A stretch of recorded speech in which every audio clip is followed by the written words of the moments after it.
Bon dia, què tal estan? Hem començat maig amb unes temperatures altíssimes per damunt del que és habitual en aquestes dades i de fet hem de dir que hem tingut unes temperatures que sobretot el cap de setmana, des que va començar el mes, han passat dels 35 graus en alguns punts, concretament va ser ahir el dia més calorós d'estos primers dies de maig i hem tingut uns valors que a les comarques de l'interior passaven dels 35 graus en alguns casos. Podem veure a continuació el repàs a aquests valors, alguns d'ells registrats ahir, però recordem que ja divendres tingueren temperatures que superaren els 30, però és que ahir a Xàtiva registraren 36,5, a Carcaixent passaran dels 36, com també a Orihuela, a Ontinyent prop de 36 i a Pego i a la ciutat de València 35 graus. A la ciutat de València és la setena vegada que en abril o maig es passen dels 35 graus. De fet, hem d'anar al 2010 per a trobar una temperatura un poc més càlida, al voltant de 36 registrada en maig. Però sobretot ha destacat avui l'entrada de les brises que ha frenat aquesta pujada de les temperatures i en aquest gràfic podem comparar els valors que teníem al voltant de la 1, ahir al voltant de 32 graus i com ha baixat el termòmetre de manera considerable fins a 10 graus en 24 hores a causa de l'entrada de les brises. Les brises s'han canviat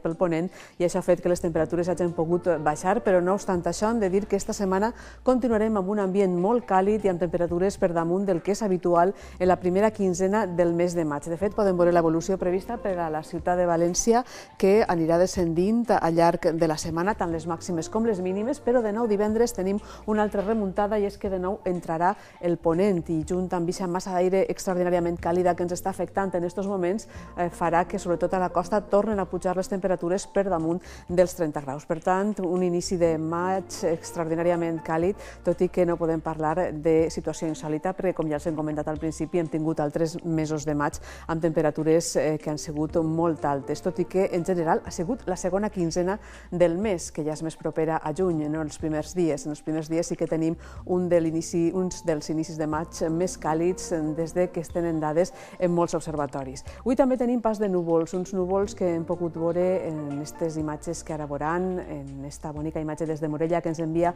Joana Mela, núvols alts que enterrenyen el cel, cap conseqüència, de fet ressol, un ambient bascós, tot i que avui ja baixen una miqueta les temperatures, les mínimes han sigut molt elevades perquè veníem d'unes màximes extraordinàriament altes. De fet, la nit calorosa, però ja avui, com hem dit, les brises han suavitzat aquesta forta calor que hem patit el cap de setmana. A Cullera podíem veure aquests núvols alts, també altocúmuls fotografiats per Clara Palomares i per Maria García Gascó en diferents moments del matí. La mar com una bassa d'oli, de fet, no fa vent o no ha fet vent al llarg de les últimes hores i tenim una situació de calma absoluta abans que les brises comencen a agafar més força. Bonica imatge també de la platja del Mareny de Barraquetes, de George Capdlliure. I si parlem de la situació que ens espera, per davant tenim una jornada marcada pel pas d'aixòs núvols que no seran productius. Avui tenim un dia molt diferent a la meitat oest peninsular, on el front sí que està deixant precipitacions, un front que arriba totalment desactivat a l'àrea mediterrània. Algunes clarianes, però també pas de núvols cal esperar avui i per davant els pròxims dies esperar aquesta borrasca que podrà afectar només la part oest peninsular. De fet, se'n va cap al nord-oest i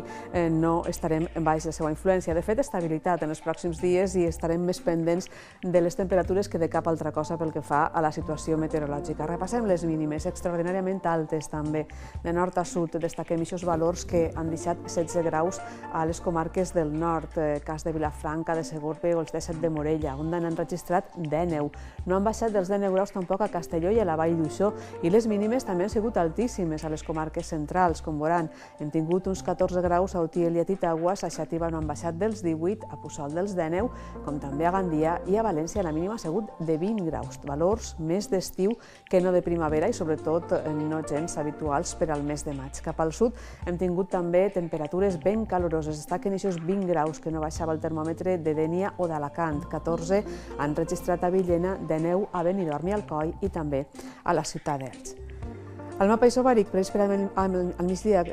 encara pendents d'aquesta massa d'aire càlid que del nord d'Àfrica, està afectant sobretot la zona del sud-est peninsular. Molt de contrast tèrmic a la península ibèrica perquè a la part del nord-oest hi ha entrat una massa d'aire freda que ha fet baixar els termòmetres de manera considerable, però a la vessant mediterrània peninsular continuarem amb aquests valors extraordinàriament elevats a causa d'aquesta massa d'aire que la podem veure evolucionar en la següent animació. Podem veure la isoterma dels 10-15 graus afectant pràcticament els pròxims pròxims dies tota l'àrea mediterrània. Esta és la temperatura a uns 1.500 metres d'alçada. Poden veure els 0 graus a la zona del nord de la península Ibèrica, però com aquest color més roig, que representa les temperatures més elevades, continuarà afectant tota l'àrea del sud i sud-est peninsular. Per tant, al nostre territori, especialment a la meitat sud, també al centre, continuarem parlant d'unes temperatures molt càlides que, insistim, divendres tornen a pujar i ens tornaran a donar un dia extraordinàriament calorós. Avui, tot i la calor, les temperatures baixen, ja ho hem vist al principi, les màximes, sobretot a la costa, baixaran de manera important després d'aixos valors de més de 30 graus. Avui el vent que ha canviat i que bufarà en forma de brises ajudarà a que baixen les temperatures màximes comparat en els valors d'ahir, però continuarem tenint un dia càlid. Per a demà parlem de més núvols, avança un front, el que podíem veure les imatges del Meteosat, que no deixarà precipitació a les nostres terres, però sí deixarà el cel prou tapat. Tindrem vent aponentat, sobretot a primeres hores del dia. Les temperatures baixaran en les comarques de l'interior, però es mantenen en la costa. Continuarà sent un dia calorós. I de vesprada parlarem d'un ambient en temperatures que seran semblants a les d'avui després de que hagin baixat respecte als valors del cap de setmana. Núvols per les comarques de l'interior, difícilment podran deixar alguna gota i domini de les brises, tant a les comarques del nord com al centre com al sud. Tindrem núvols abundants que travessaran el territori, però que no tindran més conseqüències, com a molt deixaran el cel enteranyinat a les comarques centrals i també cap al sud. No hi haurà grans novetats i parlarem d'aquesta nuvolositat que anirà travessant el territori a mesura que el front vagi també travessant la península Ibèrica. Brises a les hores centrals del dia, temperatures, com els hem dit, tant al centre com al sud, semblants a les registrades avui, i per als propers dies el que haurem de destacar és que continuarà aquest ambient càlid i que sobretot el divendres notarem en forma d'una sobtada pujada dels termòmetres de nou, però dimecres i dijous pas de núvols alts que enteranyiran el cel, poden baixar una miqueta les temperatures a les comarques de l'interior, però parlem sobretot de cara a divendres d'aquest ascens tèrmic amb la girada del vent de nou a ponent, que ajudarà a que de nou tornen a pujar les temperatures per damunt dels 30 graus en gran part de les nostres comarques i especialment a l'àrea del Golf de València tornarem a tindre un dia extraordinàriament càlid. Per tant, per davant una setmana marcada pel pas de núvols i per aquestes extraordinàriament càlides temperatures que hem tingut ja al cap de setmana, que afluixen una miqueta en el principi, però que de cara al divendres tornaran a remuntar i a donar valors molt elevats per a l'època de l'any en què ens trobem. Acabem amb imatges, com cada dia, començant per esta bonica panoràmica de Paco Cremades que ens envia des del Matxmó. Els recordem que poden enviar fotografies a l'adreça que veuen, oratge@tvmediterraneo.es.